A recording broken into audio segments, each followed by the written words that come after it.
নমস্কার বন্ধুরা, আমি অহনা দাস সর্বজিৎ মুখার্জির লাইফস্টাইলে আপনাদেরকে স্বাগতম। আজকে যে গল্পটা আপনারা শুনতে চলেছেন সেটা আমার লেখা মা তুঝে সালাম। নমস্কার বন্ধুরা, আমি অহনা দাস সর্বজিৎ মুখার্জির লাইফস্টাইলে আপনাদেরকে স্বাগতম। দয়া করে এই ভিডিওতে পাইরেসি করবেন না, কারণ পাইরেসি করাটা একটি দণ্ডনীয় অপরাধ। সবাইকে অনেক ধন্যবাদ।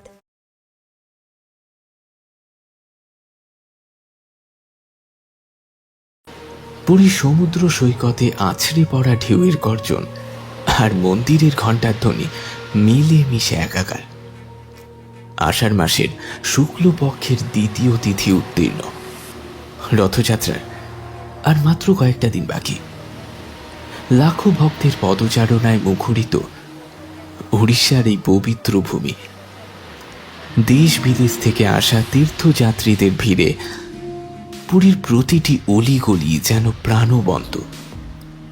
বাতাসে এক অদ্ভুত উন্মাদনা, একটা পবিত্র আনন্দ যেন মানুষের মনের আনাচে কানাচে ছড়িয়ে আছে। জগন্নাথ দেবের রথ টানবার জন্য অধীর আগ্রহে অপেক্ষা করছে আপামর জনতা। এই উৎসব শুধু একটি ধর্মীয় আচার নয়, এটি উড়িষ্যার সংস্কৃতি, একই সঙ্গে ঐতিহ্য এবং মানুষের অটুট বিশ্বাসের প্রতীক। মন্দিরের চূড়ায় পথ পথ করে ধ্বজা উঠছে, যা দূর থেকে জানান দিচ্ছে এক মহাযজ্ঞের আগমনী বার্তা।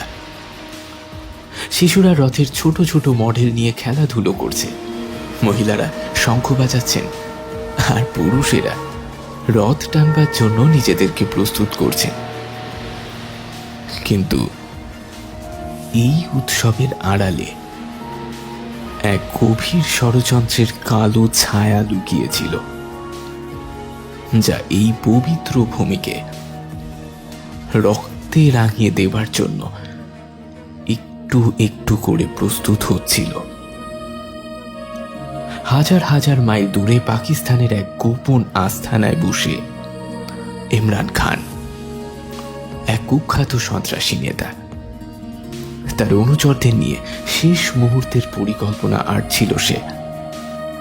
তার চোখে প্রতিশোধের আগুন, ভারতের প্রতি তার দীর্ঘদিনের ঘৃণার এটি বোধহয় বহিঃপ্রকাশ।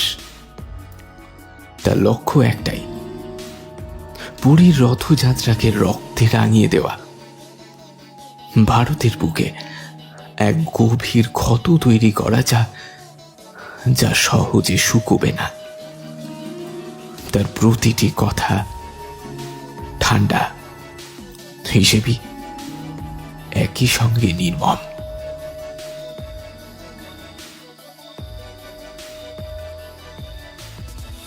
रथ खींचने के समय जब लाखों इंसान रास्ते पे रहेगा, ठीक उसी वक्त कुछ छोटे धमाके होंगे और उसके बाद ইমরান তার সঙ্গীদের দিকে তাকিয়ে হাসতে লাগলো। তার কণ্ঠস্বরে এতটুকু আবেগের লেশ মাত্র নেই, শুধু এক ভয়ঙ্কর দৃঢ়তা প্রকাশ পাচ্ছে। लेकिन सावधान मुजाहिदीन, ये काफिरों को शक नहीं होना चाहिए। हम तीर्थ यात्री बन के इंडिया घुसेंगे। पहले जाएंगे भूटान, फिर नेपाल, फिर बिहार होके उड़ीसा। यही है हमारा रास्ता। बॉर्डर पार होना मुश्किल होगा, लेकिन नामुमकिन नहीं। अपना मकसद साफ रखना, इंडिया को समक सिखाना है, इंडिया का रूप चोट करना है मेरे भाइयों। তার কথাগুলো যেন কোনো বিষাক্ত সাপের ফোঁস ফোঁস শব্দ, যা ঘরের প্রতিটি কোণায় ছড়িয়ে পড়েছে। তার অনুচররা নীরবে মাথা নাড়ল, তাদের চোখেও একই রকম নিষ্ঠুরতা। আকরাম, ইমরানের ডান হাত, একজন বিস্ফোরক বিশেষজ্ঞ। তার হাতে একটি মানচিত্র নিয়ে সে খুঁটিয়ে দেখছিল। ফয়সাল, যোগাযোগ বিশেষজ্ঞ, তার স্যাটেলাইট ফোনটি সে পরীক্ষা করে দেখছিল। জাহিদ, দলের মূল পেশী, সেও তার অস্ত্র পরিষ্কার করছিল। এদের প্রত্যেকেরই মনে এক ভয়ঙ্কর উদ্দেশ্য দানা বেঁধেছে, তবে সেটা যে ঠিক কি এখনই বোঝা যাচ্ছে না। ইমরান একটি বড় মানচিত্রের দিকে ইশারা করে বলল, যেখানে ভুটান, নেপাল, বিহার এবং উড়িষ্যার পথ চিহ্নিত করা আছে। हम छोटे छोटे ग्रुप्स में बट जाएंगे, फिर काम करेंगे। एक बार फिर से कहता हूँ मेरे भाइयों, कोई गलती की गुंजाइश ना हो, हर एक कदम मुकम्मल होने चाहिए। বলেই সে ঘড়ির দিকে তাকালো। वक्त बहुत तेजी से खत्म हो रहा है।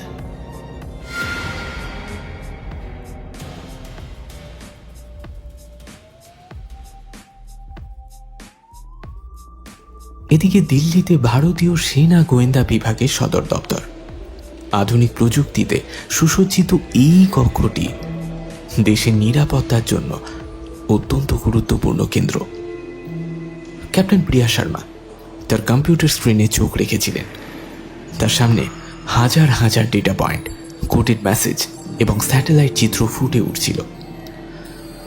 গত 48 ঘন্টা ধরে তিনি অস্বাভাবিক প্যাটার্ন লক্ষ্য করছিলেন। কিছু অসম্পূর্ণ রেডিও যোগাযোগ তার নজরে আসে, যেটা পাকিস্তানের দিক থেকে আসছিল। কোডগুলো অস্পষ্ট, কিন্তু তার অভিজ্ঞ চোখ বুঝতে পেরেছিল এর পিছনে কোনো ভয়াবহ বিপদ দানা বাঁধছে। যদিও বলা ভালো, তিনি সাইবার সিকিউরিটি এবং এনক্রিপশন ভাঙায় অত্যন্ত দক্ষ। অন্যদিকে মেজর অর্জুন সিং ভারতীয় সেনাবাহিনীর এক নির্ভীক এবং অভিজ্ঞ অফিসার। তার তীক্ষ্ণ বুদ্ধিমত্তা এবং দ্রুত সিদ্ধান্ত গ্রহণের ক্ষমতার জন্য তিনি বিশেষভাবে পরিচিত। তার বয়স 35, দীর্ঘকায় সুঠাম দেহের অধিকারী। তার চোখে সর্বদাই এক শান্ত দৃঢ়তা লেগে থাকে।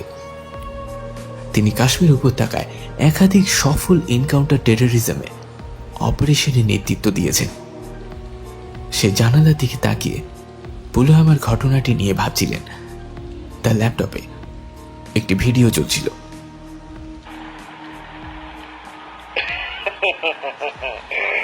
আজকে আমার সব থেকে আনন্দের দিন। আজকের বম ব্লাস্টের পর আমার শুধু শান্তি। যতক্ষণ আপনারা এই ভিডিওটা দেখবেন ততক্ষণ আমি জান্নাতে মজা করছি। ভিডিওটি ছিল একজন জঙ্গির, যে পুলওয়ামার হামলায় জড়িত ছিল। স্যার, কিছু অস্বাভাবিক অ্যাক্টিভিটিস ধরা পড়েছে। ক্যাপ্টেন প্রিয়া শর্মা তার সিনিয়র অফিসার অর্জুনের কেবিনে ঢুকলেন। অর্জুন কফির কাপে চুমুক দিতে দিতে প্রিয়ার দিকে তাকালেন। What happened, Priya? তার কণ্ঠস্বরে একটা শান্ত জিজ্ঞাসা মিশেছিল, কিন্তু তার চোখ ভীষণভাবে সতর্ক। মনে তো হচ্ছে কোনো বড় হামলার প্ল্যানিং চলছে। কোডগুলো সম্পূর্ণ নয়, কিন্তু রথ, পুরী, বম ব্লাস্ট এই শব্দগুলো বারবার আসছে। প্রিয়া দ্রুত টাইপ করতে করতে বললেন। তার আঙুলগুলো কিবোর্ডের উপর দ্রুত চলছিল, একই সঙ্গে ডেটা অ্যানালাইসিস করছিল। সে বলল, হতে পারে তারা রথযাত্রাকে টার্গেট করছে। অর্জুনের ভুরু কুঁচকে গেল। রথযাত্রা ভারতের অন্যতম বড় ধর্মীয় উৎসব। লাখ লাখ মানুষ একত্রিত হয় এই উৎসবে। যদি সেখানে হামলা হয় তাহলে যে ভয়াবহ বিপর্যয় হবে সেটা ইতিহাসের আরো এক কালো অধ্যায়কে রচনা করবে, এ বিষয়ে কোনো সন্দেহ নেই। অর্জুন এসব বিষয় ভাবতে ভাবতে তার মনে পড়ে গেল অতীতের বেশ কিছু ভয়াবহ হামলার কথা, যেখানে সাধারণ মানুষ সন্ত্রাসবাদের শিকার হয়েছে। এসব ভাবতে ভাবতে হঠাৎ অর্জুন নির্দেশ দিলেন, ইমিডিয়েটলি টিমকে রেডি করো। আমাদের হাতে সময় খুব কম। আমাদের প্রতিটি সূত্র খতিয়ে দেখতে হবে, কোনো কিছুই যেন বাদ না যায়। Copy sir. ক্যাপ্টেন প্রিয়া দ্রুত তার দলের সদস্যদের নির্দেশ দিলেন। কক্ষের মধ্যে এক চাপা উত্তেজনা ছড়িয়ে পড়েছে। প্রতিটি সদস্যই তাদের কাজ শুরু করে দিল, যেন এক অদৃশ্য শত্রুর বিরুদ্ধে যুদ্ধ ঘোষণা করা হয়েছে। অর্জুন তার ডেস্কে রাখা ভারতের মানচিত্রের দিকে তাকালেন। পুরী, উড়িষ্যার উপকূলে অবস্থিত ছোট্ট একটি বিন্দু, অথচ এখন এই মুহূর্তে দাঁড়িয়ে এই ছোট্ট বিন্দুটাই অর্জুনের কাছে এক বিশাল চ্যালেঞ্জের কেন্দ্রবিন্দু।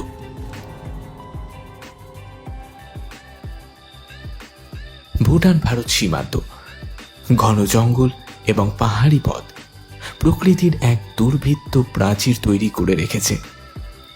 এই পথ দিয়ে ইমরান খান এবং তার দলবল ভারতে অনুপ্রবেশের পরিকল্পনা করেছিল। তাদের প্রথম লক্ষ্য ছিল ভুটানে প্রবেশ করা।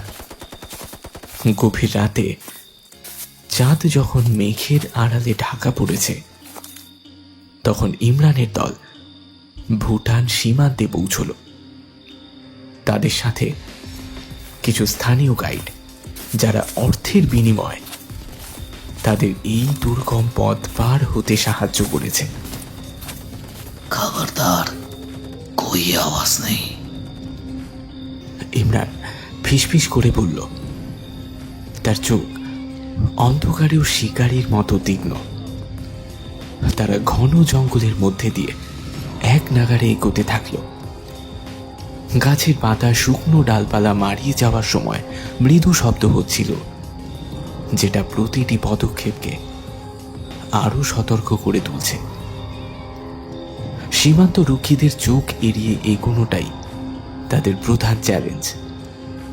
তারা জানত ভারতীয় সেনাবাহিনী এবং সীমান্ত রক্ষী বাহিনী এই এলাকায় সর্বদাই সতর্ক, কিন্তু ইমরানের পরিকল্পনা একেবারে নিখুঁত।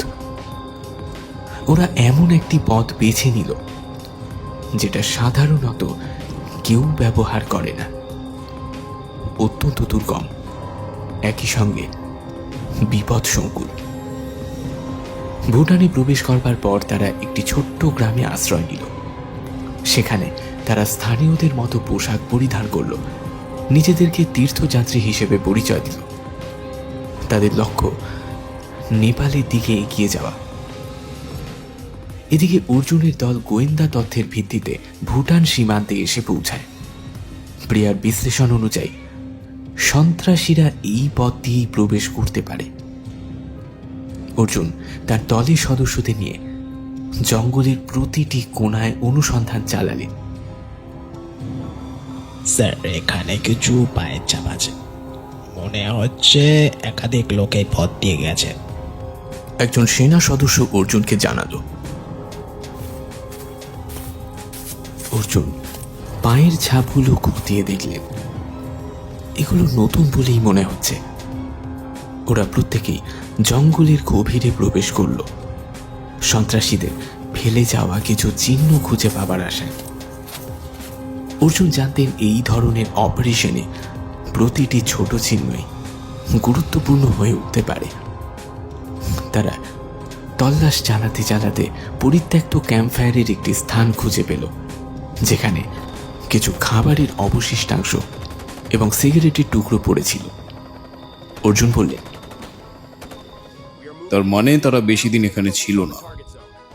We have to move fast. অর্জুনের মনে একটা চাপা উদ্বেগ কাজ করছে। সন্ত্রাসীরা যত দ্রুত এগোচ্ছে, ততই তাদের ধরা কঠিন হয়ে পড়ছে। ভুটান থেকে নেপালে প্রবেশ করা তুলনামূলকভাবে সহজ ছিল। নেপালের উন্মুক্ত সীমান্ত এবং পর্যটকদের ভিড় সন্ত্রাসীদের জন্য আদর্শ আশ্রয়স্থল। ইমরান খান এবং তার দলের লোকেরা নেপালের ব্যস্ত শহর কাঠমান্ডুতে এসে প্রবেশ করল। এখানে তারা স্থানীয়দের সাথে মিশে গিয়ে যেন সাধারণ পর্যটকে পরিণত হয়েছে। ওরা সকলেই নকল পরিচয়পত্র তৈরি করল, নিজেদেরকে ভারতীয় তীর্থযাত্রী হিসেবে পরিচয় দিল তারা। তাদের লক্ষ্য একটাই, বিহারের দিকে এগোনো।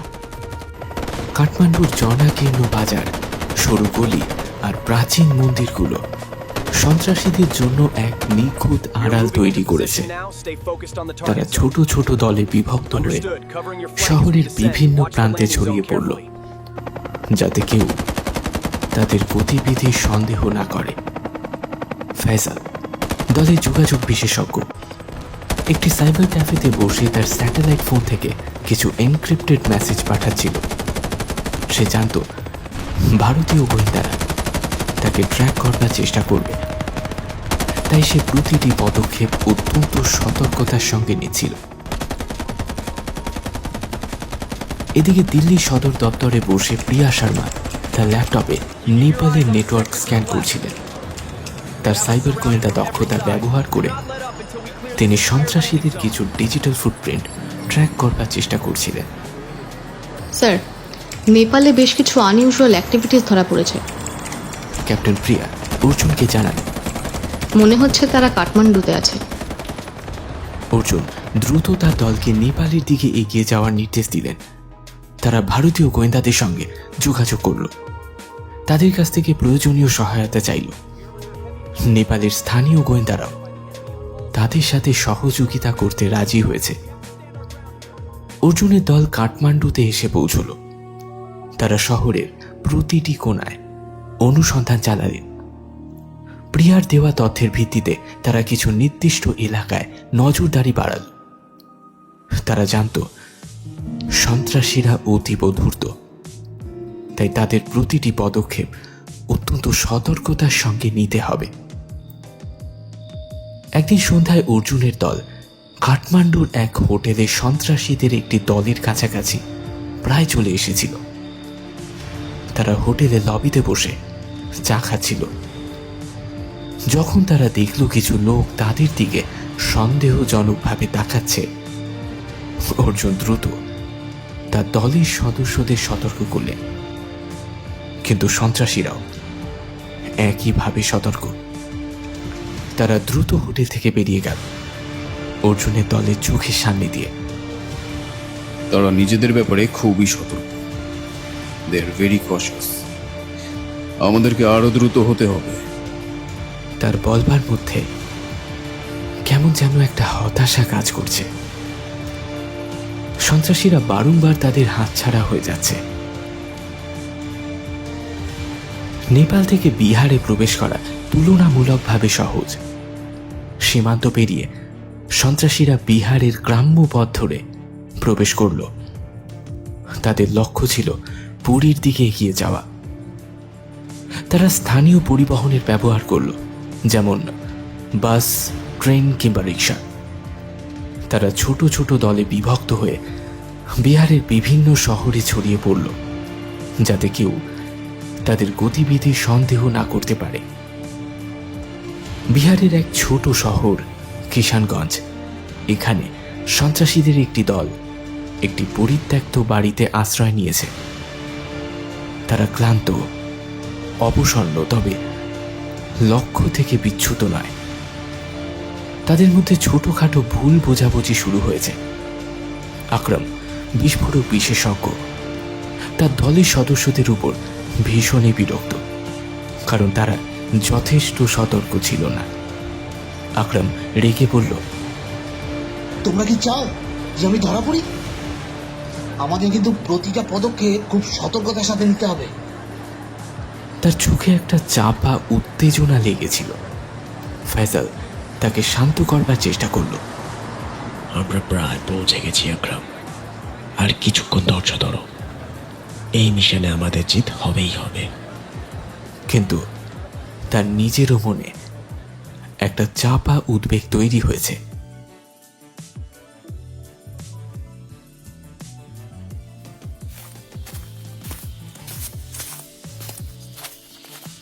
এদিকে অর্জুনের দল বিহারে প্রবেশ করেছে। প্রিয়ার দেওয়া তথ্যের ভিত্তিতে তারা কিষানগঞ্জের দিকে এগিয়ে গেল। তারা জানত সন্ত্রাসীরা এই পথ দিয়ে প্রবেশ করতে পারে। কিষানগঞ্জের এক পরিত্যক্ত বাড়িতে অনুসন্ধান চালানোর সময় অর্জুনের দল সন্ত্রাসীদের ফেলে যাওয়া কিছু জিনিসপত্র খুঁজে পেল। এর মধ্যে ছিল কিছু স্থানীয় পোশাক, খাবারের অবশিষ্টাংশ এবং একটি পুরীর রথযাত্রার ক্যালেন্ডার, যেখানে কিছু তারিখ চিহ্নিত করা। ক্যালেন্ডারের তারিখগুলো রথযাত্রার ঠিক আগের দিনগুলোকে নির্দেশ করছে। অর্জুন বললে, তারা পুরীতেই যাচ্ছে, নিশ্চিত। তার কণ্ঠস্বরে একটা দৃঢ় বিশ্বাস লেগেছিল। তাদের হাতে সময়টা কম, রথযাত্রা শুরু হতে আর মাত্র 48 ঘন্টা বাকি। ক্যাপ্টেন প্রিয়া দ্রুত ক্যালেন্ডারের তারিখগুলো বিশ্লেষণ করলে।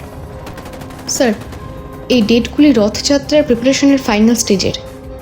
তারা সম্ভবত রথযাত্রার ঠিক আগে বম্ব সেট করার প্ল্যান করছে। তারও চোখে গভীর উদ্বেগ লেগে আছে। অর্জুন তার দলের সদস্যদের নির্দেশ দিলেন, আমাদের যত তাড়াতাড়ি সম্ভব পুরীর দিকে এগোতে হবে। প্রতিটি মুহূর্ত এখন মূল্যবান। অর্জুনের মনে একটা নতুন সংকল্প তৈরি হয়েছে। তিনি জানতেন, এই যুদ্ধ শুধু সন্ত্রাসীদের বিরুদ্ধে নয়, এতে দেশের সম্মান এবং লাখো মানুষের জীবন জড়িয়ে রয়েছে। এই যুদ্ধ তাদেরকে জিততেই হবে। দলটি দ্রুত পুরীর দিকে যাত্রা শুরু করলো।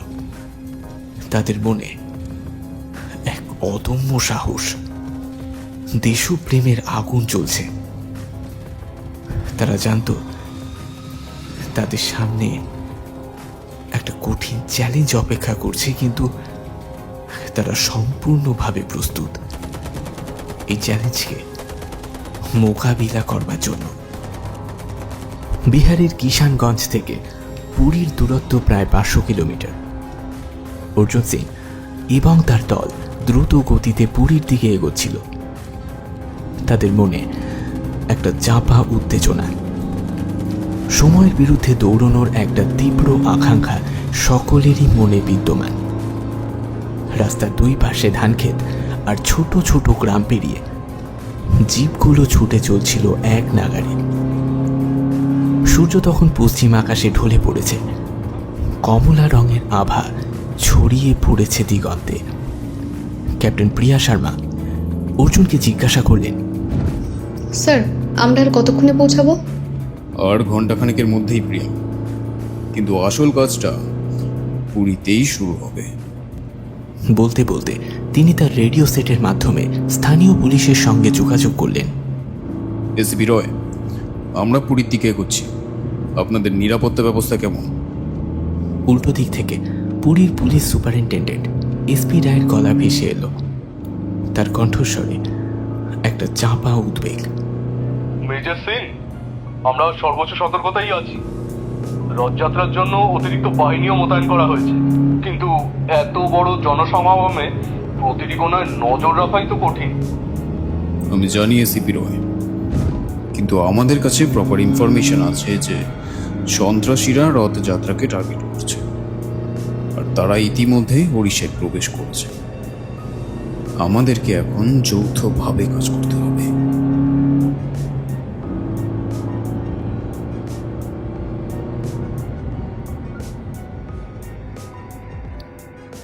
এদিকে ইমরান খান এবং তার দল পুরীর কাছাকাছি পৌঁছে গিয়েছে।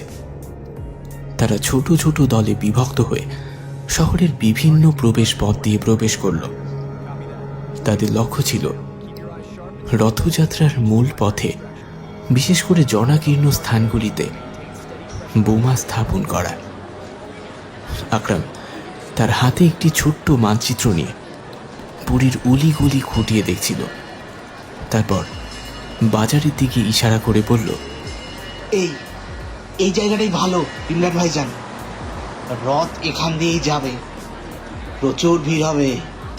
ইমরান মাথা নেড়ে বলল, हाँ क्रम भाई, लेकिन हमें और भी जरूरी जगह पे नजर रखनी पड़ेगी। वो मंदिर के पास और रथ का ठीक नीचे। यही जगह हमारे मकसद के लिए महफूज होगा। कोई भी शक ना करे, हमें आम भक्तों की तरह ही घुल मिल जाना होगा। সন্ত্রাসীরা তাদের ছদ্মবেশ আরো নিখুঁত করবার জন্য স্থানীয় পোশাক পরিধান করল। তাদের চোখে মুখে একটা শান্ত ভাব, তাদের ভিতরের ভয়ঙ্কর উদ্দেশ্যকে যেন ঢেকে রেখেছে। তারা জানতো তাদের সামনে একটা কঠিন চ্যালেঞ্জ অপেক্ষা করছে, তবে তাদের মনের সংকল্পটা আরো অনেক বেশি ভয়ঙ্কর। পুরীর বাতাসে তখন উৎসবের আমেজ, কিন্তু তার নিচে লুকিয়েছিল এক আসন্ন বিপদের পূর্বাভাস। অর্জুন আর তার দল জানত তাদের হাতে সময়টা খুব কম। সূর্য ক্রমে পশ্চিম আকাশের দিকে ঢলে পড়ছে, আর তার সাথে সাথে হাতে থাকা মূল্যবান সময় একটু একটু করে কমে আসছে।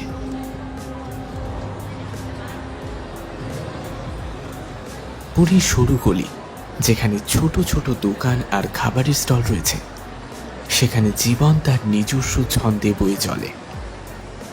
রথযাত্রার কারণে এই গলিগুলো আরো বেশি প্রাণবন্ত। একজন বৃদ্ধ রিক্সা চালক, নাম রঘু, তার রিক্সা নিয়ে গলির এক কোণে বসেছিলেন। তার বয়স প্রায় 60, শীর্ণকায় শরীর, মাথার চুলগুলো সব সাদা হয়ে গিয়েছে, তবে তার চোখে একটা অদ্ভুত তীক্ষ্ণতা। বহু বছর ধরে তিনি এই পুরীতেই আছেন। এখানকার প্রতিটি অলিগলি তার নখদর্পণে। গত 2 দিন ধরে রঘু কিছু অচেনা লোকের সন্দেহজনক কার্যকলাপ লক্ষ্য করছিলেন। তারা স্থানীয়দের মতোই পোশাক পরেছিল, কিন্তু তাদের কথাবার্তা এবং আচরণের মধ্যে কেমন যেন একটা অস্বাভাবিকতা লেগে আছে। তারা বারংবার রথযাত্রার পথ, মন্দিরের আশেপাশের এলাকা খতিয়ে দেখছিলেন, যেটা সাধারণ তীর্থযাত্রীদের আচরণ একেবারেই নয়। তাদের চোখে কেমন যেন একটা অস্থিরতা, একটা লুকোনো উদ্দেশ্য রঘুর চোখে ধরা পড়ে। আজ সকালে রঘু দেখলেন সেই লোকগুলোর মধ্যে একজন একটি ব্যাগ নিয়ে মন্দিরের পিছনের দিকে গেল, যেখানে সাধারণ ভক্তদের ভিড় একটু কম থাকে। লোকটি কিছুক্ষণ পর ফিরে এলো, কিন্তু ব্যাগটি মনে হলো আগের থেকে হালকা। রঘুর মনে একটা সন্দেহের দানা বেঁধেছে। তিনি জানতেন এই ধরনের সময় পুরীতে অনেক ধরনের লোক আসে, কিন্তু লোকগুলোর উদ্দেশ্য ভালো নয়। রঘু একজন দেশপ্রেমিক মানুষ। তিনি অতীতেও ভারতীয় সেনাবাহিনীকে তথ্য দিয়ে সাহায্য করেছেন। তার পরিচিত এক সেনা সদস্যের সঙ্গে তার নিয়মিত যোগাযোগ রয়েছে। তিনি দ্রুত তার মোবাইল ফোন থেকে সেই সেনা সদস্যকে ফোন করলেন। সেনা সদস্যটি জিজ্ঞেস করল, হ্যালো রঘুদা, কেমন আছেন? রঘু ফিসফিস করে বললেন,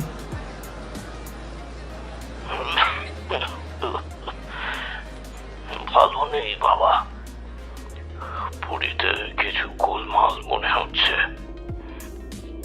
কিছু কিছু অচেনা লোক ঘোরাঘুরি করছে। তাদের চলাচল তো ভালো ঠেকছে না। মনে হচ্ছে তারা কিছু খারাপ মতলব নিয়ে এসেছে। রঘু লোকগুলোর বর্ণনা দিলেন, তাদের গতিবিধি সম্পর্কে বিস্তারিত তথ্য জানালেন। সেনা সদস্যটি দ্রুত অর্জুন সিংকে রঘুর দেওয়া ইন্টেলগুলো প্রদান করল। অর্জুন ক্যাপ্টেন প্রিয়া শর্মাকে নির্দেশ দিলেন, প্রিয়া, রঘুর দেওয়া ডিটেলসগুলো অ্যানালাইজ করো। তার বর্ণনা এবং আমাদের কাছে থাকা অন্যান্য গোয়েন্দা তথ্যের সাথে মিলিয়ে দেখো। রঘুর দেওয়া ইন্টেল অনুযায়ী অর্জুনের দলকে দিয়ে পুরীর নির্দিষ্ট কিছু এলাকায় অনুসন্ধানের জন্য সীমাবদ্ধ করা হলো। প্রিয়া দ্রুত রঘুর দেওয়া বর্ণনা এবং তাদের কাছে থাকা অন্যান্য গোয়েন্দা তথ্য বিশ্লেষণ করে সম্ভাব্য বোমার অবস্থান চিহ্নিত করবার চেষ্টা করলেন। প্রিয়া বললেন, স্যার, রঘুর ইনফরমেশন অনুযায়ী তারা সম্ভবত রথের কাছাকাছি কোনো ক্রাউডেড এরিয়া বা বাজার এলাকাতেও বম প্ল্যান করতে পারে। তার আঙুলগুলো ম্যাপের উপর দ্রুত চলছিল। স্যার, আমাদের হাতে মাত্র আর কয়েক ঘন্টা আছে। রথযাত্রা শুরু হতে আর বেশি দেরি নেই। শুনে অর্জুনের হৃদস্পন্দন বেড়ে গিয়েছে। ঘড়ির কাঁটা দ্রুত ঘুরছে। রথযাত্রা শুরু হতে আর বেশি দেরি নেই। রঘুর দেওয়া সূত্রটি তাদের জন্য একটা নতুন আশার আলো নিয়ে এসেছিল, তবে সময়ের চাপ তাদের উপর আরো বেড়ে চলেছে। রঘুর দেওয়া তথ্যের ভিত্তিতে অর্জুনের দল পুরীর নির্দিষ্ট কিছু এলাকায় তাদের অনুসন্ধান আরো তীব্র জোরালো করেছে। মন্দিরের আশেপাশে, রথযাত্রার মূল পথ এবং জনাকীর্ণ বাজার আর তার সরু গলি, প্রতিটি স্থানেই তাদের দৃষ্টি যেন আরো সতর্ক। কিন্তু লাখো ভক্তের ভিড়ে সন্ত্রাসীদের খুঁজে বের করা প্রায় অসম্ভব। প্রতিটি মুখই তাদের কাছে অচেনা। স্যার, এখানে যা ভিড় দেখছি, এত ভিড়ে তো এ তো পুরো সুই খোঁজার মতো অবস্থা।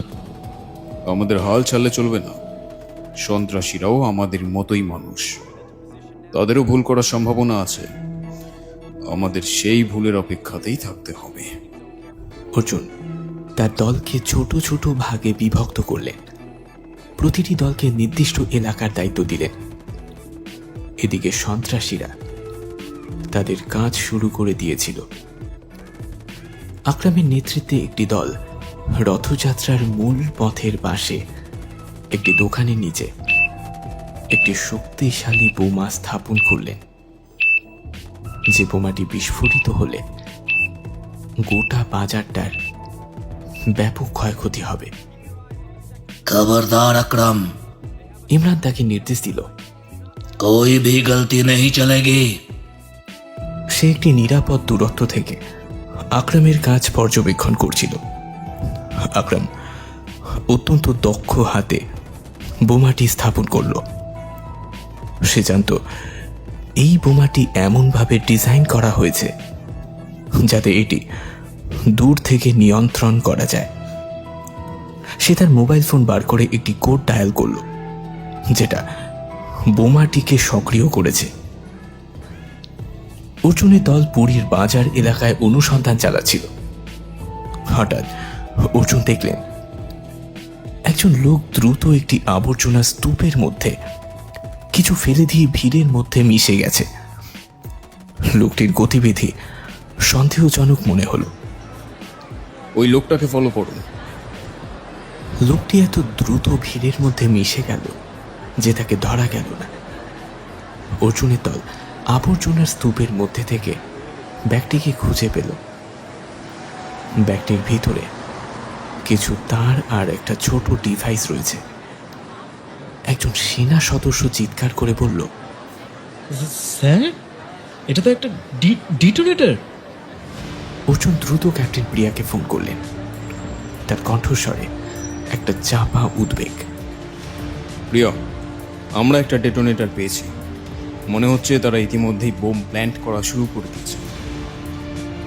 ক্যাপ্টেন প্রিয়া দ্রুত তার কম্পিউটার স্ক্রিনে ডিটোনেটরের তথ্য বিশ্লেষণ করলেন।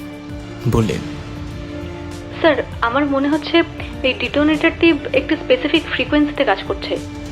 আমরা যদি সেই ফ্রিকোয়েন্সিকে ট্র্যাক করতে পারি তাহলে ইজিলি বমের লোকেশন আইডেন্টিফাই করতে পারবো। বলতে বলতেই ক্যাপ্টেন প্রিয়ার চোখে একটা নতুন আশার আলো জেগেছে। কিন্তু সময় দ্রুত ফুরিয়ে আসছিল। রথযাত্রা শুরু হতে আর মাত্র কয়েক ঘন্টা বাকি। অর্জুন জানতেন তাদের হাতে আর বেশি সময় নেই।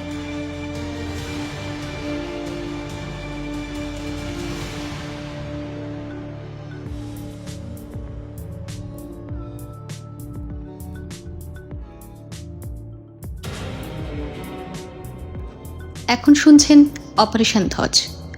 গল্পের এই অংশ অবধি যদি পৌঁছে গিয়ে থাকেন তাহলে গল্পটিকে একটি লাইক করতে ভুলবেন না। চলুন তবে গল্পের বাকি অংশটুকু শোনা যাক।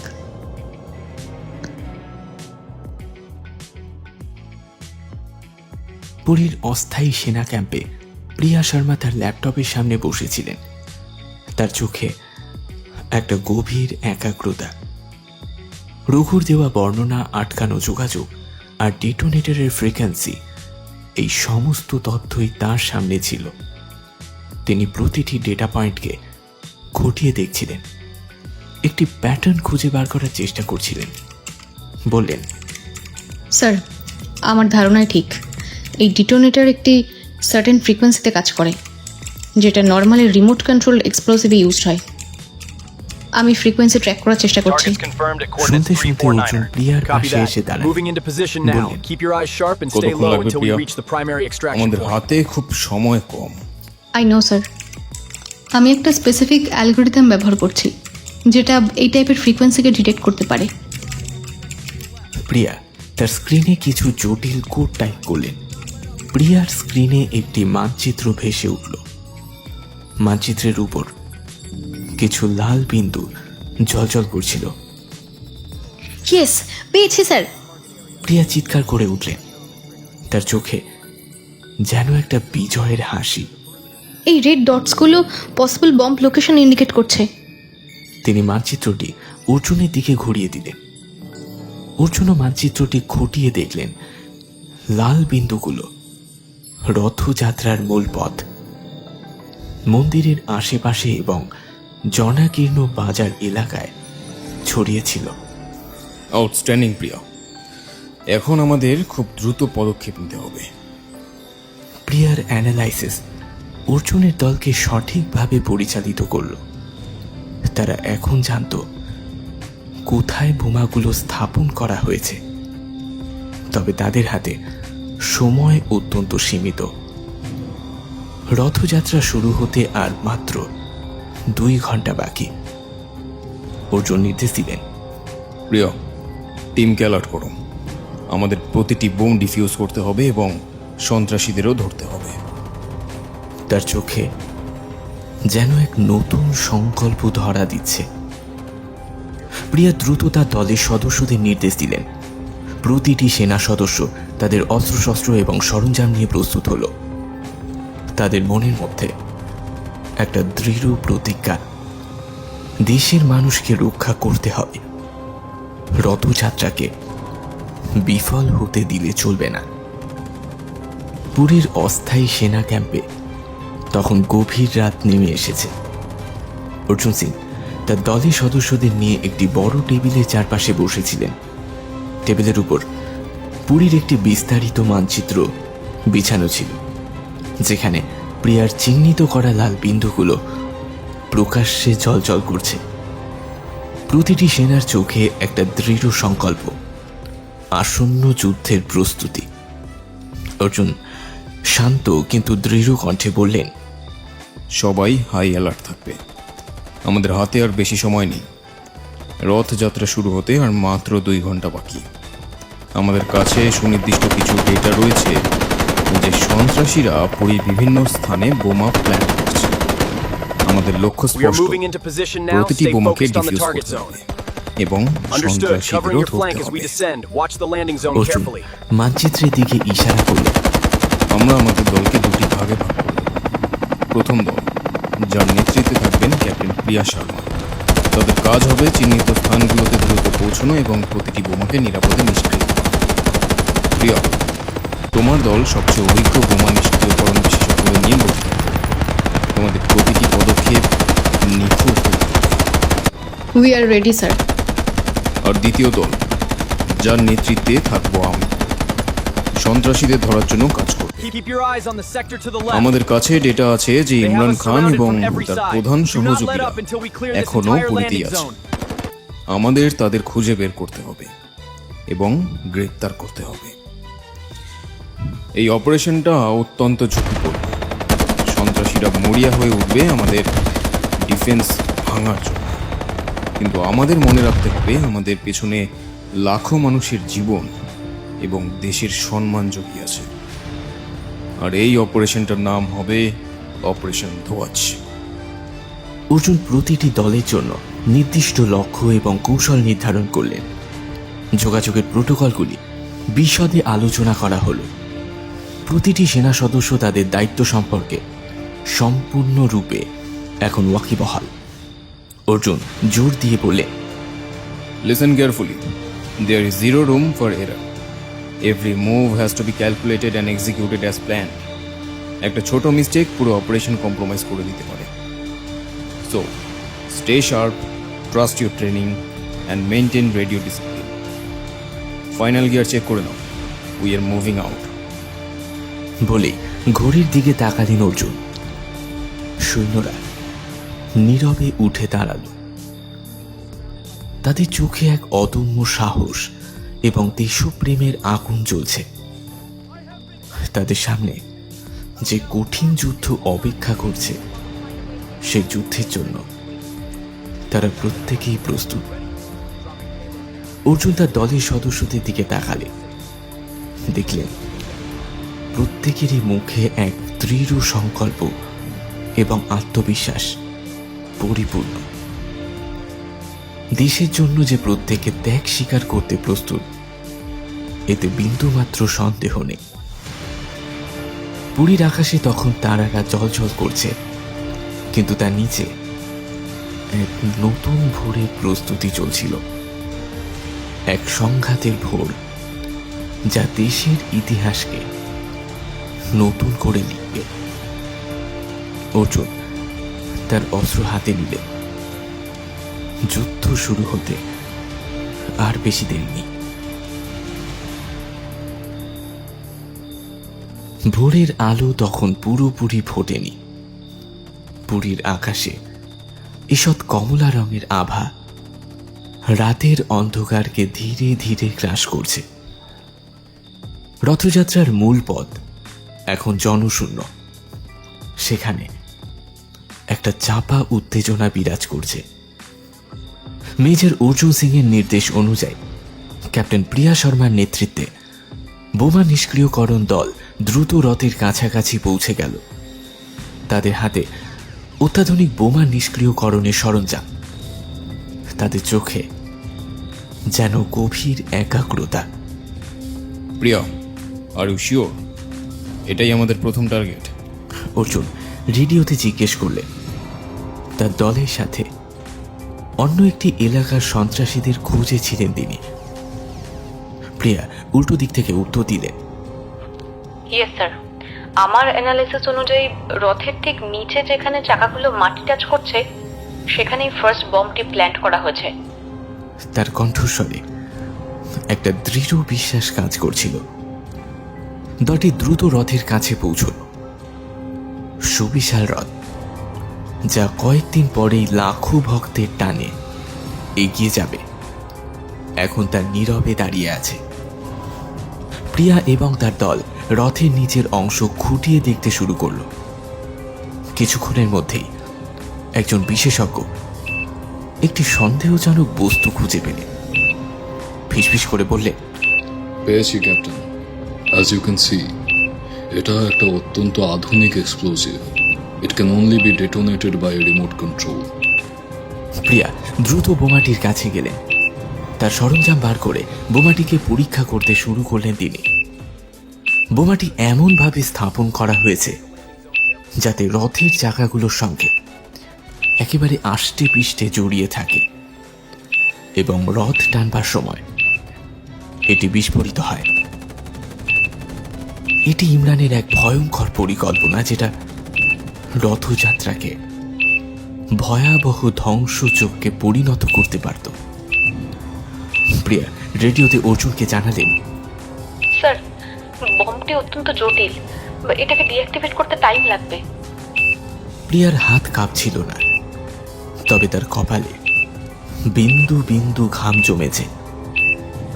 প্রতিটা তারের সংযোগ বিচ্ছিন্ন করবার সময় তার মনে হচ্ছিল যেন সময় সেখানে থমকে যাচ্ছে।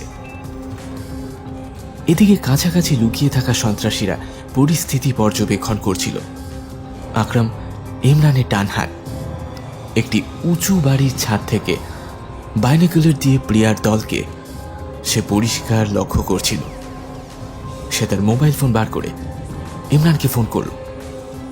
ফিসফিস করে বলল, হ্যাঁ বস, তারা বোমাটা খুঁজে পেয়েছে। उनका काम खत्म होने से पहले बम को एक्टिवेट करो। আকরাম দ্রুত তার মোবাইল ফোনে একটি কোড ডায়াল করল, কিন্তু প্রিয়া তার জন্য এক ধাপ এগিয়েছিলেন। ইতিমধ্যেই বোমার রিমোট কন্ট্রোল ফ্রিকোয়েন্সি জাম করে দিয়েছিলেন তিনি। আকরামের চেষ্টা ব্যর্থ হলো। Captain, the bomb has been disarmed. বিশেষজ্ঞ চিৎকার করে উঠল। প্রিয়া স্বস্তির নিঃশ্বাস ফেললে। প্রথম বিপদ এড়ানো গিয়েছে। তবে তিনি জানতেন এ তো কেবল শুরু, আরো অনেক বোমা অপেক্ষা করছে পুরীর আনাচে কানাচে। রথের কাছাকাছি প্রথম বোমা নিষ্ক্রিয় হওয়ার খবরটা অর্জুনের কাছে পৌঁছতেই তিনি তার দলকে নিয়ে পুরীর বাজার এলাকায় এগোতে শুরু করলেন। প্রিয়ার বিশ্লেষণ অনুযায়ী বাজার এলাকা ছিল সন্ত্রাসীদের দ্বিতীয় লক্ষ্য। রথযাত্রার দিন এই বাজার এলাকায় লাখো মানুষের ভিড় উপচে পড়ে। অর্জুনের দল বাজারের সরু গলিতে প্রবেশ করল। সকালের বাজার তখন পুরোপুরি জমে ওঠেনি, কিন্তু ধীরে ধীরে দোকানপাট খুলতে শুরু করেছে।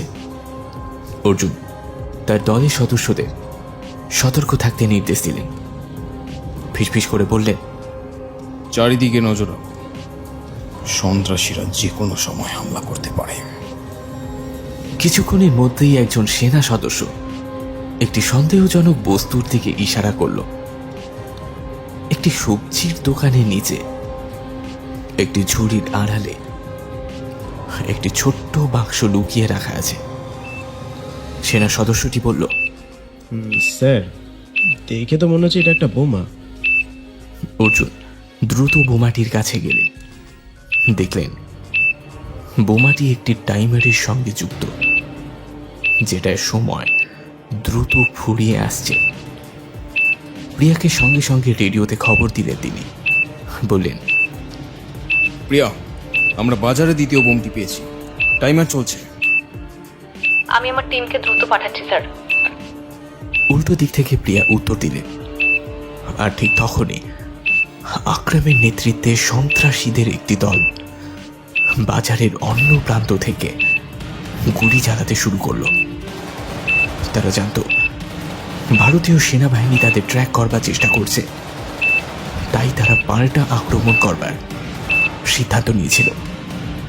অর্জুন চিৎকার করে উঠলেন, শুরু হলো এক ভয়াবহ বন্দুকযুদ্ধ। বাজারের মানুষ আতঙ্কিত হয়ে ছোটাছুটি শুরু করলো। দোকানদাররা তাদের দোকান বন্ধ করে পালাবার চেষ্টা করছিল। অর্জুনের দল দ্রুত পরিস্থিতি সামাল দিতে সন্ত্রাসীদের পাল্টা জবাব দিল। আকরাম তার হাতের রাইফেলটা নিয়ে অর্জুনের দলের দিকে গুলি ছুটছিল। তার চোখে একটা ভয়ঙ্কর উন্মাদনা। সে জানত এই মুহূর্তে তার হারাবার কিছু নেই। এদিকে অর্জুন একটি দোকানের আড়াল থেকে আকরামকে লক্ষ্য করলেন। তিনি তার রাইফেলটা তুললেন, তারপর নির্ভুল নিশানায় গুলি ছুড়লেন। গুলিটি আকরামের কাঁধে গিয়ে বিঁধল। যন্ত্রণায় চিৎকার করে উঠে মাটিতে লুটিয়ে পড়ল। সঙ্গে সঙ্গে অর্জুন নির্দেশ দিলেন, আকরামকে ধরো। সেনা সদস্যরা দ্রুত আকরামকে ঘিরে ফেলল। তবে এই সুযোগে আকরামের দলের কিছু সন্ত্রাসী ভিড়ের মধ্যে মিশে পালিয়ে গিয়েছে। এদিকে প্রিয়ার দল দ্রুত বাজারে এসে পৌঁছল। বোমাটি নিষ্ক্রিয় করল সঙ্গে সঙ্গে। টাইমার বন্ধ হওয়ার ঠিক কয়েক সেকেন্ড আগে বোমাটি অবশেষে নিষ্ক্রিয় করা সম্ভব হলো। সেকেন্ড বমটাও নিউট্রালাইজ করা হয়েছে স্যার। ক্যাপ্টেন প্রিয়া অর্জুনকে জানালেন। অর্জুন স্বস্তির নিঃশ্বাস ফেললেন। দুটি বোমা নিষ্ক্রিয় হয়েছে, তবে সন্ত্রাসীরা এখনো সক্রিয়। তাদের প্রধান লক্ষ্য ইমরান খান। বাজারের সংঘাতের পর অর্জুনের দল মন্দিরের আশেপাশের এলাকায় অনুসন্ধান শুরু করল। প্রিয়ার বিশ্লেষণ অনুযায়ী মন্দিরের কাছাকাছি একটি সরু গলিতে তৃতীয় বোমাটি স্থাপন করা হয়েছে। এই গলিটি সাধারণ ভক্তদের ভিড়ে পূর্ণ থাকে, তবে এখন তা প্রায় জনশূন্য। অর্জুনের দল গলির মধ্যে প্রবেশ করল। তাদের প্রতিটি পদক্ষেপ অত্যন্ত সতর্ক। তারা জানত সন্ত্রাসীরা যে কোনো সময় লুকিয়ে থাকতে পারে। অর্জুন ফিসফিস করে বললেন, অল ইউনিটস স্টে অ্যালার্ট। এই ধরনের ন্যারো লেন্স অ্যাম্বুশের জন্য সব থেকে perfect. Cover year sectors and keep moving. কিছুক্ষণের মধ্যেই তারা একটি পুরনো মন্দিরের ধ্বংসাবশেষের কাছে একটি সন্দেহজনক বস্তুর দিকে ইশারা করল। একটি পাথরের মূর্তির পিছনে ছোট্ট একটি বাক্স লুকিয়ে রাখা আছে। একজন সেনা সদস্য সেটা দেখে বলল, স্যার, এটা দেখে তো মনে হচ্ছে একটা তৃতীয় বোমা। অর্জুন দ্রুত বোমাটির কাছে গেলেন। তিনি দেখলেন বোমাটি একটি তারের সঙ্গে যুক্ত, আর সেই তারটা একটি পুরনো কুয়োর মধ্যে চলে গিয়েছে। ঠিক তখনই জাহিদের নেতৃত্বে সন্ত্রাসীদের আরও একটি দল তাদের উপর ঝাঁপিয়ে পড়ল। জাহিদ দলের পেশি এবং শারীরিক শক্তিতে বলিয়ান, অত্যন্ত হিংস্র। তার হাতে একটি ধারালো ছুরি। জাহিদ চিৎকার করে উঠল, তোমরা আমাদের প্ল্যানকে ব্যর্থ করতে পারবে না। শুরু হলো hand to hand combat. Zahid তার ছুরি দিয়ে অর্জুনের দিকে ঝাঁপিয়ে পড়ল। অর্জুন তার সামরিক প্রশিক্ষণের মাধ্যমে জাহিদের আক্রমণ প্রতিহত করলেন। তাদের মধ্যে তীব্র ধস্তাধস্তি শুরু হলো। অর্জুনের দলের সদস্যরা সন্ত্রাসীদের সঙ্গে লড়াই করছিল। গলির মধ্যে এক ভয়াবহ সংঘাত ক্রমশই বেড়ে চলেছে। পাথরের দেওয়াল এবং পুরনো মন্দিরের ধ্বংসাবশেষ তাদের এই লড়াইয়ের সাক্ষী, যে লড়াইয়ে দেশাত্মবোধ রয়েছে। অর্জুন একটি সুযোগের অপেক্ষায় ছিলেন। জাহিদ যখন তার উপর ঝাঁপিয়ে পড়ল, তখন অর্জুন তার পা দিয়ে জাহিদের ভারসাম্য নষ্ট করলেন। জাহিদ মাটিতে পড়ে গেল। অর্জুন সঙ্গে সঙ্গে দ্রুত তার উপর ঝাঁপিয়ে পড়লেন। তার হাত থেকে ছুরিটি কেড়ে নিলেন Arjun. Game over Zahid. Sir, third bomb is also deactivated. Arjun সুস্থির নিঃশ্বাস ফেললেন। 3টি বোমায় নিষ্ক্রিয় করা হয়েছে, তবে ইমরান খান এখনো অধরা। মন্দিরের সংঘাতের পর অর্জুন ফয়সালের খোঁজে বেরোল। ফয়সাল দলের যোগাযোগ বিশেষজ্ঞ। ডিজিটাল দক্ষতার জন্য সে বিশেষভাবে পরিচিত। প্রিয়ার বিশ্লেষণ অনুযায়ী ফয়সাল সম্ভবত পুরীর কোনো সাইফার ক্যাফে কিংবা হোটেলে লুকিয়ে আছে, যেখানে ইন্টারনেট ব্যবহার করে সেনাবাহিনীর যোগাযোগে বিঘ্ন ঘটাবার চেষ্টা করছে সে। ক্যাপ্টেন প্রিয়া তার ল্যাপটপ নিয়ে একটি অস্থায়ী কন্ট্রোল রুমে বসেছিলেন। ফয়সালের ডিজিটাল ফুটপ্রিন্ট ট্র্যাক করবার চেষ্টা করছিলেন তিনি। ফয়সাল অত্যন্ত ধূর্ত। সে তার অবস্থান গোপন করবার জন্য বিভিন্ন প্রক্সি সার্ভার এবং ইনক্রিপশনের ব্যবহার করছেন একই সঙ্গে। প্রিয়া অর্জুনকে রেডিওতে জানালেন, স্যার, ফয়সাল খুব চালাক। সে তার লোকেশন গোপন করার জন্য ক্রমাগত আইপি অ্যাড্রেস চেঞ্জ করছে, কিন্তু আমি তার প্যাটার্ন খুঁজে পেয়েছি। তার চোখে গভীর একটা একাগ্রতা। কিছুক্ষণের মধ্যেই প্রিয়া ফয়সালের অবস্থান চিহ্নিত করতে সক্ষম হলেন। সে পুরীর একটি ছোট্ট হোটেলে একটি রুমে লুকিয়েছিল। অবস্থান চিহ্নিত করবার পর প্রিয়া চিৎকার করে উঠলেন, পেয়েছি স্যার। ফয়সাল পুরীর হোটেল সানরাইজের রুম নম্বর 302-তে আছে। তিনি দ্রুত অর্জুনকে হোটেলের ঠিকানা দিলেন। অর্জুন তার দলের সদস্যদের নিয়ে দ্রুত হোটেল সানরাইজের দিকে এগোতে শুরু করেছেন। ফয়সালকে জীবিত ধরা অত্যন্ত গুরুত্বপূর্ণ, কারণ তার কাছ থেকে ইমরানের পরিকল্পনা সম্পর্কে আরও তথ্য পাওয়া যেতে পারে। হোটেল সানরাইজে পৌঁছে অর্জুনের দল দ্রুত রুম নাম্বার 302 দিকে এগিয়ে গেল। তারা দরজা ভেঙে ভেতরে প্রবেশ করল। ফয়সাল তার ল্যাপটপের সামনে বসেছিল, তার চোখ এখন ভয়ঙ্কর আতঙ্কে পরিপূর্ণ। অর্জুন চিৎকার করে বলে উঠল, কিরে শুয়োরের বাচ্চা, কি ভেবেছিলি আমাদের দেশে ঢুকে আমাদেরই উৎসব নষ্ট করবি? এইবার দেখ তোর আর তোর অবৈধ পাপের কি হাল করি। ফয়সাল দ্রুত তার ল্যাপটপ বন্ধ করবার চেষ্টা করলো, কিন্তু অর্জুনের দলের একজন সদস্য তাকে থামিয়ে দিল। ফয়সাল এবারে পালাবার চেষ্টা করলো, তবে সেক্ষেত্রেও সে সফল হলো না।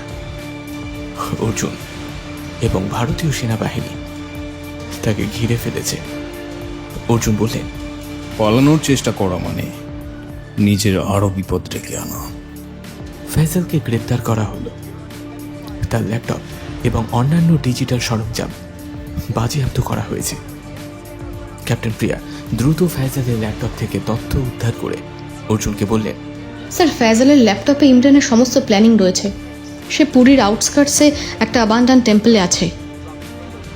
লাস্ট বম্বটা তার কাছেই আছে। তার কণ্ঠস্বর একটা চাপা উদ্বেগ কাজ করছিল। অর্জুন জানতেন তাদের হাতে আর বেশি সময় নেই। ইমরান খান তার শেষ বোমা নিয়ে পুরীর উপকণ্ঠে লুকিয়ে আছে। চূড়ান্ত সংঘাতের সময় এদিকে ঘনিয়ে আসছে একটু একটু করে। ফয়সালের কাছ থেকে পাওয়া তথ্যের ভিত্তিতে অর্জুনের দল পুরীর উপকণ্ঠে একটি পরিত্যক্ত মন্দিরের দিকে এগোতে শুরু করল। এই মন্দিরটি শহরের কোলাহল থেকে দূরে ঘন জঙ্গলের আড়ালে লুকিয়েছিল। এটি ইমরানের শেষ আশ্রয়স্থল, যেখান থেকে ইমরান তার শেষ দাবার চালটা দিচ্ছে। অর্জুনের দল মন্দিরের কাছাকাছি পৌঁছতেই তারা সতর্ক হয়ে গেল, কারণ তারা জানত ইমরান খান অত্যন্ত ধূর্ত এবং বিপজ্জনক। যে কোনো সময় পাল্টা আক্রমণ হতে পারে। অর্জুন ফিসফিস করে বললেন, অল ইউনিটস চারদিকে নজর রাখো। ইমরান এখন ডেসপারেট হয়ে আছে, ও যে কোনো রেকলেস স্টেপ নিতে পারে। মন্দিরটি ছিল পুরনো, একাধারে জীর্ণ বটে। পাথরের দেওয়ালগুলো শ্যাওলা জমে সবুজ হয়ে গিয়েছে। ভেতরে গভীর অন্ধকার এবং নীরবতা বিরাজমান। অর্জুনের দল মন্দিরের ভিতরে প্রবেশ করল। তাদের প্রতিটি পদক্ষেপ অত্যন্ত সতর্ক। মন্দিরের মূল কক্ষে তারা ইমরান খানকে খুঁজে পেয়েছে। একটি পাথরের মূর্তির সামনে বসে, তার হাতে ছোট্ট একটা বাক্স, আর বাক্সটায় শেষ বোমাটি রাখা। তার চোখে মুখে প্রতিশোধের আগুন, তবে ভয়ঙ্কর উন্মাদনার মধ্যে সেই প্রতিশোধের স্পৃহা যেন মিশে আছে। ইমরান ঠান্ডা গলায় বলল, आइए जनाब, आइए आइए। আমি জানতাম তোমরা আসবে। তোর যে কি হাল করবো ইমরান, সেটা একমাত্র ভগবানই জানেন। ইমরান ঠান্ডা গলায় বলল, তবে তার মুখে একটা ক্রূর হাসি। অর্জুনের গলা রাগে কাঁপতে লাগলো। তার রাইফেল ইমরানের দিকে তাক করা। সে বলল, বাঁচতে চাইলে অস্ত্র ফেলে সারেন্ডার কর, না হলে তোর মতো একটা পোকাকে শেষ করতে আমার 2 মিনিটও লাগবে না। क्या सरेंडर? हम तो यहाँ सरेंडर करने के लिए नहीं आए हैं, हम आए हैं हिंदुस्तान की रूह को खत्म करने। সে তার হাতে থাকা বোমাটির দিকে ইশারা করল। ये बॉम्ब जो दिख रहा है ना, अगर ये ब्लास्ट हो गया तो पूरी का रथ यात्रा तो एक भयानक कब्रिस्तान में बदल जाएगा। हजारों काफिर मरेगा और मुझे मिलेगी जन्नत। অর্জুন জানতেন ইমরান মরিয়া হয়ে উঠেছে। সে আত্মঘাতী হামলাও করতে এই মুহূর্তে দ্বিধাবোধ করবে না। তাদের হাতে সময় অত্যন্ত কম। রথযাত্রা শুরু হতে আর মাত্র কয়েক মিনিট বাকি। অর্জুন বললেন, ইমরান, তুই খুব বড় ভুল করছিস। নিরীহ মানুষের জীবন নষ্ট করে তুই কোনো জান্নাত পাবি না। अब एक काफिर के मुंह से सुनना पड़ेगा कि इमरान को जन्नत नहीं होगा। जन्नत मिलेगा इंशाल्लाह। সে তার হাতে থাকা বোমাটি সক্রিয় করবার চেষ্টা করল, আর অর্জুন সঙ্গে সঙ্গে তার হাতের রাইফেলটা ফেলে দিয়ে ইমরানের উপর ঝাঁপিয়ে পড়লেন। শুরু হলো তীব্র শারীরিক সংঘাত। মন্দিরের নীরবতা ভেঙে গেল তাদের লড়াইয়ের শব্দে। অর্জুন জানতেন এই লড়াইয়ে তাকে জিততেই হবে। লাখো মানুষের জীবন এখন শুধু তারই হাতে। এই চূড়ান্ত সংঘাতের সূচনায় রথযাত্রা শুরু হওয়ার ঠিক কয়েক মিনিট আগে অর্জুন এবং ইমরানের মধ্যে জীবন মৃত্যুর লড়াই শুরু হয়ে গিয়েছে।